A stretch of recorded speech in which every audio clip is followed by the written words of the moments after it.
نماز نہ قبول ہو رہی ہے، نہ زکوٰۃ نہ حج، کوئی اللہ قبول نہیں کر رہا، کیوں؟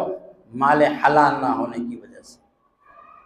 نبی علیہ الصلوۃ والسلام نے ارشاد فرمایا ایک زمانہ ایسا آئے گا کہ لوگوں کو کوئی فرق نہیں پڑے گا کہ مال حلال کا ہے یا حرام کا ہے، صرف اسے یہ رہے گا کہ ہمیں مال آنا چاہیے، بس مال آنا چاہیے، امن الحلال امن الحرام، اسے کوئی تمیز نہیں۔